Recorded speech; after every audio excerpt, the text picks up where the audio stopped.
Hey everyone, I'm Alicia from A Music Blog, yeah, and I'd like to welcome you to our interview with Ewert and the Two Dragons. How are you guys doing? Good, thank you. You're doing good. Glad to hear it. Well, usually when we dive into these interviews, I like starting off with touring questions, but I've been listening to Circles nonstop for the past 3 days. Since its release, I've just been playing it nonstop, so I want to start with talking about that a little bit. So yeah, you had just released your third record, Circles, a few days back. So just tell me a bit about your recording process and experience making this album.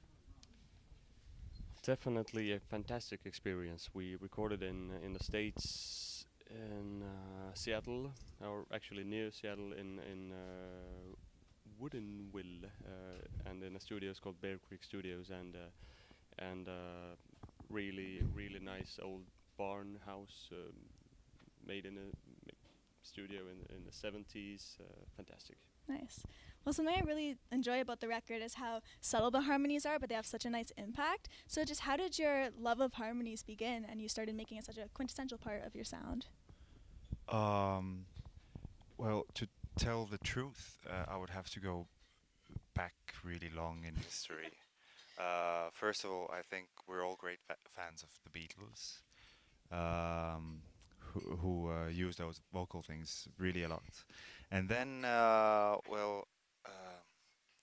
the first time I sang like background vocals was at Evert's wedding.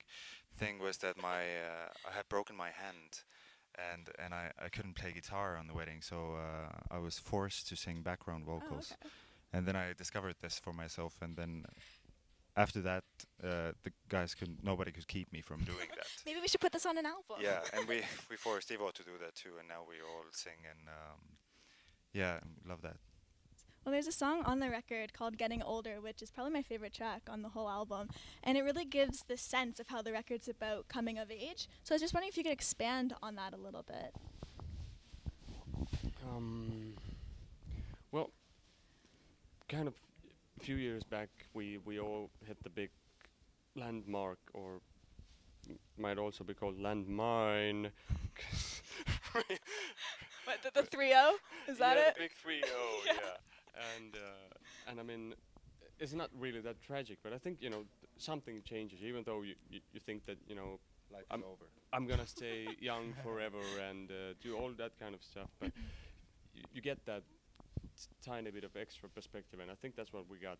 And we all have, basically all of us have families and kids, and so I think that that doesn't stop us from making music or being on a tour, but you need to find the balance, and I think that's it's kind of finding the balance between being an active musician and a father, and so that's a story behind that song, and I think more or less behind the record. I think kind of Well, the getting record, older. yeah, a lot of it is about change. Was it kind of how getting older gives you more perspective as well?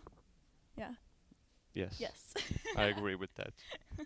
Well, you mentioned how it is a very personal record and how you are trying to juggle family along with the band. And I feel like you kind of bring that up in pictures where you're talking about looking back and reminiscing a little bit. So I was just wondering, when you're looking at the record as a whole, which songs really stood out to you or mean the most to you?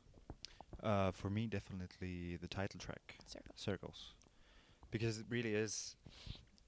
It is about change, and it is about the hope for change. Also, I mean, change can be a thing that makes you look back, and change can be a thing that you look forward to, also. And it's about all kind of different stuff in your life, like personal stuff, and also us touring and the life that has changed for us.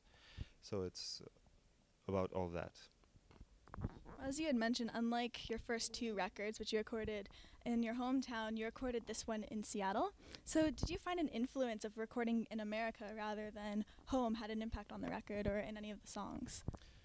For us, the main thing has been always to, you know, go away Get from lost.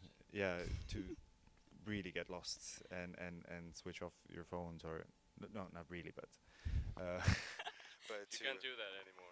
but just to get away from your ordinary life and from the cities we live in, and from that point of view, it was pretty much like the previous recordings, but yet it was still in close to Seattle, and it was in the rainforest, and everything was different, and there were different kind of creatures living in the forest, and it was a fantastic studio, and it was alike yet different. There's a song called Waiting for the Weather to Change, and I couldn't tell if that's waiting to have a new perspective on life, or to have, or if it was actually the weather to change, since Seattle is known for being super rainy, and you mentioned rain in one of the lyrics. So is that kind of intentional, or? It's not, but when I think of it, we come from Estonia, and there isn't too much, too long of a period when we see the sunshine, so maybe it's about that too. Okay. Well, in support of the record, you are touring North America, being in Toronto tonight. So just when it comes to packing for a tour like this, what are some quintessential items you have to bring with you?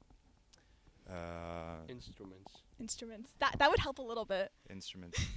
It's good to have some sort of razor or something with you, which I didn't take, but you guys should definitely take it when you go on tour. And a lot of socks. Socks. We get socks and underwear a lot. Yeah.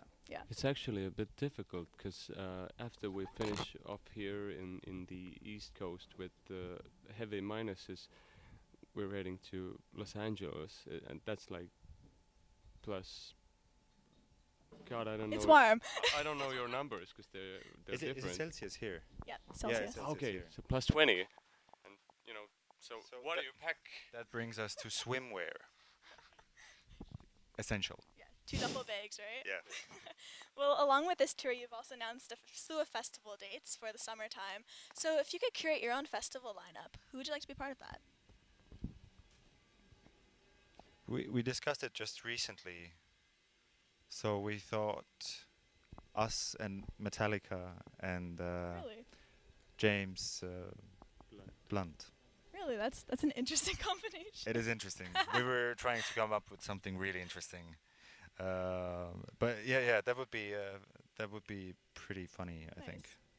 But if we have to be serious, Which then we don't. yeah, we don't have to. But then I'm gonna have to pass on the mic because I have to think about it. All right, that's fine. Yeah. I'm gonna pass back because I don't have a serious answer to this as well. No problem, I like the microphone. So just to wrap everything up here, I did want to ask, what would you say is the best part about being in this band together? I think it's probably the friendship The friendship. and the music and the passion that we share, and I think that's if you can combine all these things in your everyday life for like majority of the year, then you are a very happy human being, and yeah, I'm really grateful for that.